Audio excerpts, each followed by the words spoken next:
What's up, everyone? They let us get to Friday again, so that means it's time for another episode of the Leaf podcast.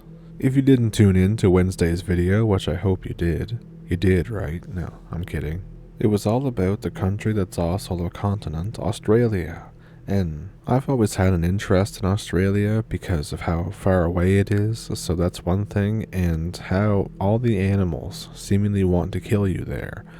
I actually have a funny little anecdote about Australia. So I used to have a teacher in high school, or a substitute teacher, who was part of some exchange program. He taught in Australia. I don't remember what he taught, but he said that he was walking around this small town or whatever. I don't know if it was near a beach or not. I can't quite remember all the details. But there was a bunch of wood laying around, so he thought he'd be nice for this old woman that lived at this house, and he'd pile it up for her. So we piled it up with no issue, and then the woman comes running out and is like, "Are you okay? Are you okay?" And he's like, yeah, I just figured I'd pile up the wood for you since it was all over the place." And she told him that the reason why the wood was all over the place and not piled up was because it was full of some kind of deadly spider. And he hates spiders like I do, so he immediately got the chills and went home and had a shower. So I thought that was a fun little anecdote to start off the podcast.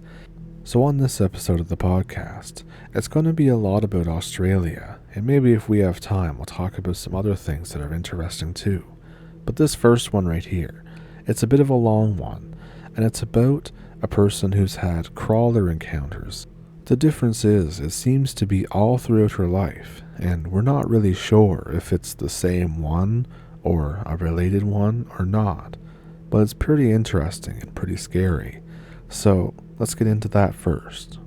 She starts off, "I'm a grown-ass woman now, and I can't sleep at night with the curtains open. In fact, when I moved into my current house, I installed dual curtain rods so that even if my light-blocking curtains are open, there's still a layer of privacy shears behind them to block any sight. I've seen the crawler 4 times. I don't truly know if it's the same one. They were all seen at different locations. It's been years since I saw the last one, but I still feel like they were the same creature, or at least they knew me. The first time I was a very small child, perhaps 4, maybe 5. My house was an old-style flood house, so it was technically 2 stories tall, but under the house is where we kept the car and our laundry room. Upstairs was where the living areas were. We were one of the only houses there. It was in the early days of the town, and there were only a few other houses on the cul-de-sac. The back of our property was maybe 500 meters from the ocean, but you couldn't see or hear the coastline from the house. There were some light rainforests surrounding our fully fenced-in house. My bedroom faced the back of the property. I woke up one night, which wasn't unusual for me, because I was a very light sleeper. This particular night, my parents hadn't closed any curtains. When I looked towards my window, I could see it. Keep in mind, I was on the 2nd floor. It was looking through my window, but I couldn't see much. The only light was coming from outside, so I could see the silhouette of its body. It was pale and thin, but still the frame of the creature was huge, easily 2 meters tall. It was hanging off my roof, holding onto the frame of the window, and even though I couldn't see its face, I just knew it was looking at me. I was terrified. It's been almost 2 decades since I saw it, but I can still remember the intense fear I felt.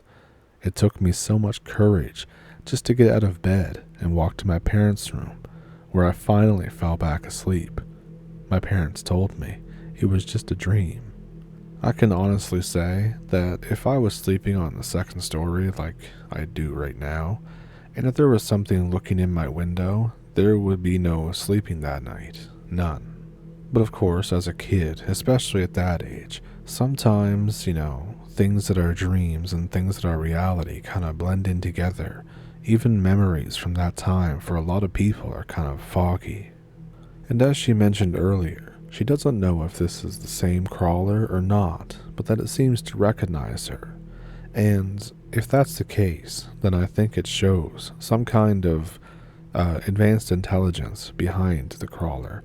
Or if not advanced intelligence, some kind of pattern recognition, or some other kind of thing, to show that the crawler can recognize her out of a group of people, or recognize her house out of a group of other houses.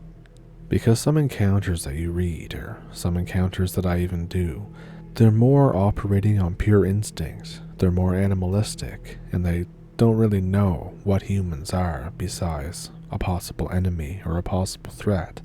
And I've asked it before, but what do you think crawlers are? I know some people compare it to other cryptids like skinwalkers, or they compare it to the rake or whatever.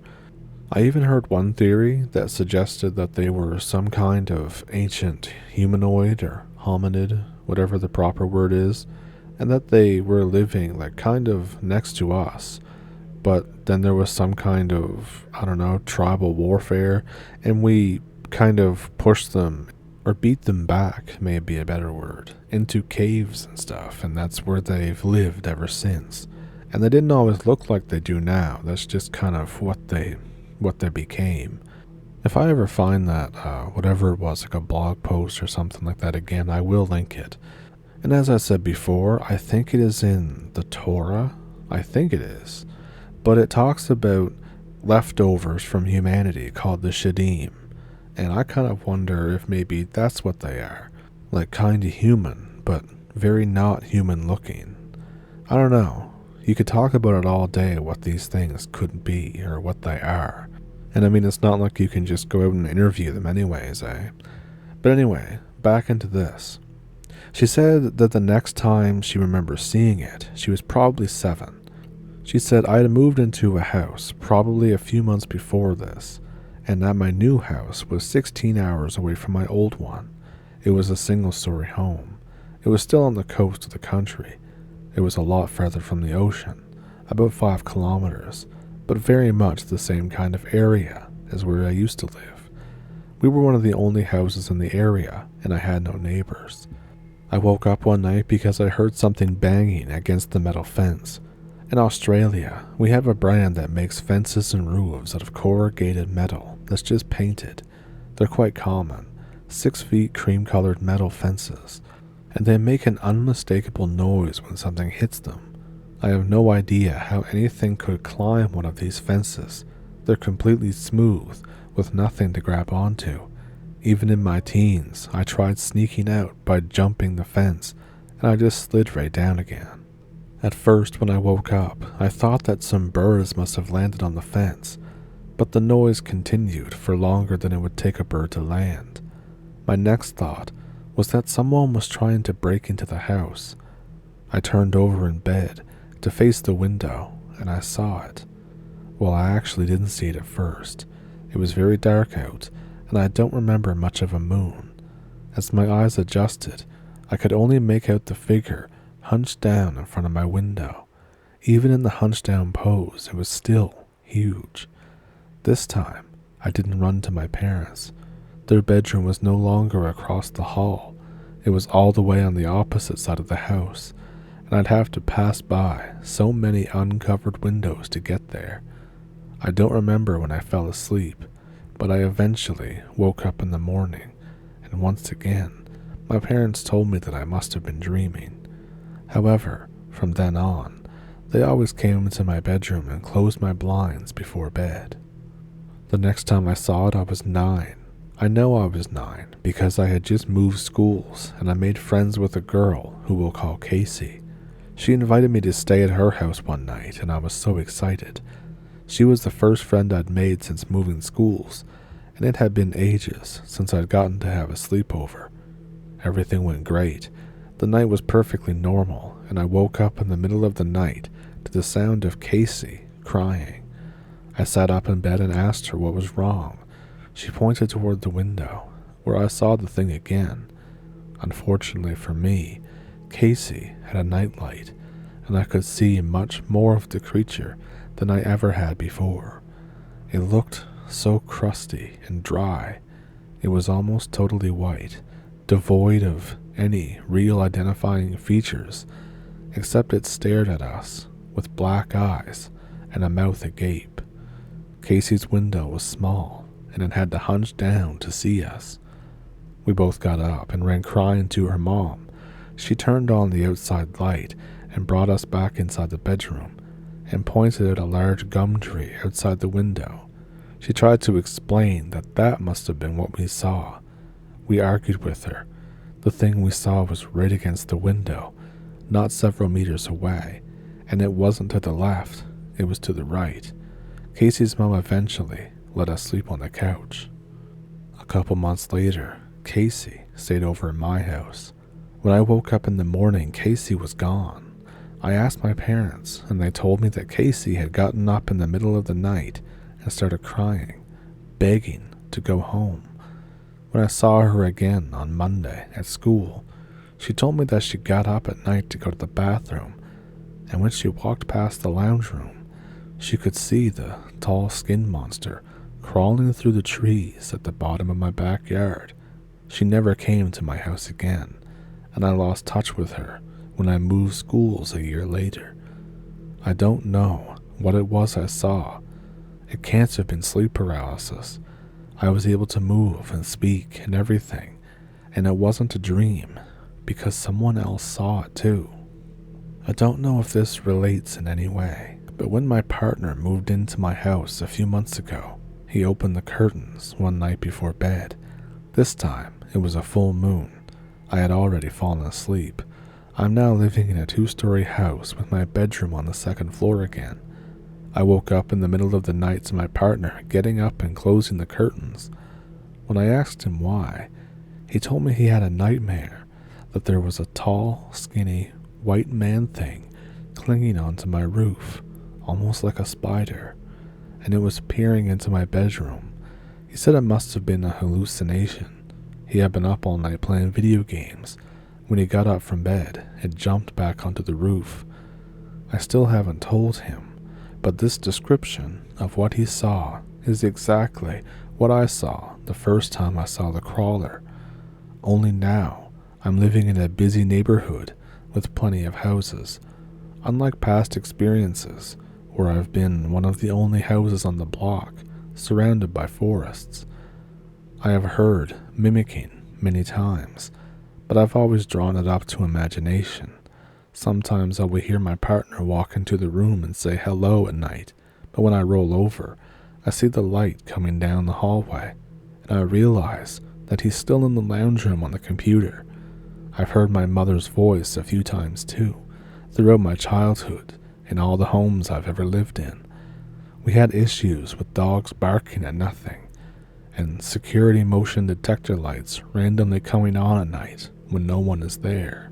I don't know if those things are related or not, but I've heard similar happenings in other crawler-related stories, and I thought I'd mention it. So those are my stories.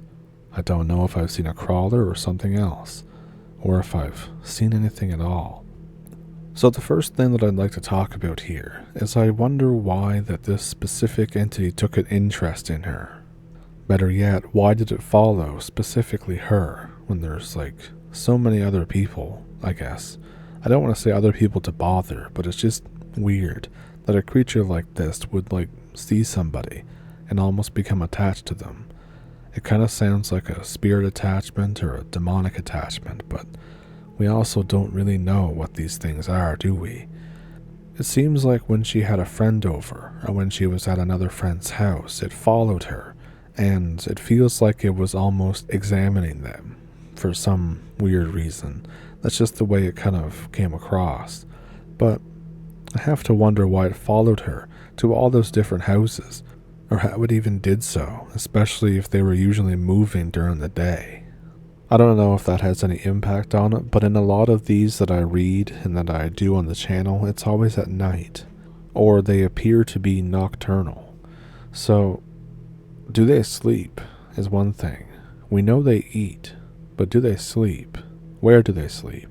I think I did one encounter on the channel 2.5 years ago, where a group of guys were kind of screwing around in some backwoods that were a few kilometers or miles from their house, and they found a den of some sort. It was made up of all sorts of broken branches and stolen stuff from houses. Actually, a thought occurred to me just now as I'm recording this. Now, if it was stealing stuff from their house or from somebody's person, I guess, like clothes or a scarf even, I kind of wonder if that person's attachment to that would let the crawler know where they are. That sounds schizo as hell to say it out loud, but you kind of wonder if that's how they track people, which I guess would also make them more of a supernatural entity than like a more animalistic one. Maybe they're somewhere in between, I don't know. I suppose at this point we're all just kind of spitballing ideas until we find out what these things really are. But I know it would be absolute torture to have this thing follow you all throughout your life, and in this case, even ruin friendships. As I've mentioned before, a lot of my personal encounters involve kind of supernatural things like ghosts and all that. I remember one time, this is the only thing I can compare this to. I was at a friend's house, and this friend's house was usually for rent. It had a different owner, it was always for rent, so there was a lot of families coming and going. And it's also a very old house, over 120 years old, I think. I think it is. But anyway, I also don't know if this was some kind of weird hallucination, because when I sleep, there's always some kind of ambient noise, whether it be a fan or a heater. Sometimes I have the TV on low, playing kind of ambient music. I usually don't sleep in total darkness either. That's weird for me. But this person, when I was at their house, they slept in like total silence and total darkness. And it was just weird as hell for me. But I was there for 2 days. And as you can imagine, I didn't sleep a lot for those 2 days. But at some point in the night, their bedroom door kind of creaked open. Which again, old house, old doorknob. Sometimes things get a little creaky, I guess. I thought that it was one of his parents coming to check on us to make sure that we were like not up at 3 or 4 or 5 o'clock in the morning playing Guitar Hero. But when the door opened, at first there was nobody there, and then it's like a person kind of popped into view, and they didn't look like either of his parents. It looked like somebody that was wearing a suit or some kind of sport jacket. I thought this was really weird because I know his parents, and I was like, who the hell is in this house? So I laid there, pretending to be asleep. At some point, I turned on a flashlight, and as soon as I did, I just barely caught the glimpse of whoever, whatever it was, fading back into the darkness. I told my friend about it, and he didn't say a whole lot. He almost seemed like he didn't want to talk about it. Then, the next night, a similar thing happened in a different room. Same type of thing. The door opened, and then he kind of creeped in through it. And it was from a different angle this time. This time, though, whoever it was peeked in at us, and it wasn't until I looked over and caught him looking that he kind of went away. So I asked him about it again, and he said, yeah, I don't know who it is, but that's the man, they called him. Now, of course, me being me, I didn't spend the night there anymore. I would often be there, especially in the summertime, but I just didn't spend the night. I would go home at like 10 o'clock instead of staying the night, because I don't want nobody peeking in the room when I'm trying to sleep. And that brings me back around to the crawler thing. Why did it have an interest in her? That's so bizarre to me. But I also have this encounter from April 1999 in Australia. The location is on the Pajinka Lodge, Cape York, Queensland. The environment here is listed as very remote rainforest or scrub. It says, the witness was pig hunting with 4 mates at 4 a.m. when they came upon a motorbike lying on the side of the remote dirt road. As they approached in their car, a young indigenous man in his early 20s climbed down from a tree and ran toward their car in a hysterical state, and climbed in. As they drove off, he explained that around 9 p.m. the night before, he was heading out to the Pajinka Lodge to visit his girlfriend when the chain came off his motorbike. As he was trying to get the chain back on, 3 to 4 foot tall, hairy men appeared, harassed him, and chased him up a tree. They gathered around the tree, stared at him, and spoke in a language that he could not identify. He stayed in the tree until he dozed off and was woke up by the witness and his mates rolling up in their car. The young man was hysterical, and despite them trying to calm him down, they couldn't. They dropped him off about an hour later at his destination, still in a frantic state. The witness has also spoken of strange feelings of being watched when out hunting out there. The place had spooked him for years. So often we hear stories of a Bigfoot or a Yowie or Sasquatch or whatever name that you want to call them. But in this case, these guys are only 3 to 4 feet tall. So what do you think they were? And better yet, they spoke in a language that he could not identify. That makes me wonder if at some point in the distant past that they could communicate with each other. I think it may have been in Africa, but I think they call them a Junjudi. I don't know if that was Africa or not, and I could be getting the name wrong, but I've heard a similar encounter to this before. But in this case, he was hunting. He killed a boar or a pig or something like that, and they took it and kind of ran up this small trail that he couldn't follow them on. You kind of wonder if they're like an offshoot of the Yowie, or if they're like a pygmy type thing. Pygmy people, I've heard lots of legends about them all over the world. And better yet, if I was out hunting, like say for deer, and I got a big buck, and then all of a sudden, like a whole bunch of 3 to 4 foot tall hairy people just come out of the woods, yelling in a random language, picked up a deer and took it off into the woods, I'd be like, what the hell, man? I was out here all day for that, and then you just like jump in and steal it. Like, what the frig? You can get your own deer. But I'd also be pretty terrified because like no one's gonna believe you if you told them that. They're gonna be like, oh yeah, the one that got away. And you'd be like, no guys, I swear, there's like pygmy people out there. There's like mini Sasquatch or something. And they just look at you like, yeah, whatever, bro. And you'd be that guy in the town from then on who saw a mini Sasquatch. I almost think that if that happened, I would just turn around and go home. Because like, what are you gonna do?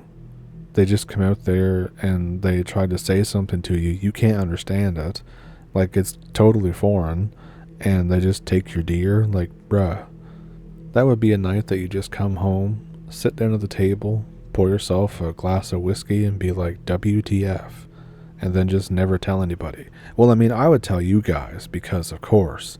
But a lot of people out there, they can't tell anybody because everybody's going to think they're crazy. And it's even a wonder that a lot of these encounters get out. And I think that's because of like, a lot of times you're allowed to be anonymous. You're allowed to like conceal your identity so it can't be tied back to you. And that's really good for a lot of people. They can get out what's happened to them. Whether you're being harassed and stalked all your life by a crawler entity, or whether you saw weird mini Sasquatches. So, I think that I'll end this episode off there. If you had any encounters of your own, feel free to send them to me in the email down below. Also down there is a PayPal and a Patreon if you'd like to support the channel and hear more of me rambling. And with that, I hope you enjoyed this episode of the podcast that kind of ties in with the earlier video this week. And yeah, I think that Sunday's video is going to be about the UK, but I'm not 100% sure yet. So we'll see what happens. I hope to see you then on Sunday. I hope you have a good weekend, and I hope you had a good week. Thank you for pulling up a stump. Make sure to follow the 3 H's of the channel, and I'll see you in the next one. Thank you for watching.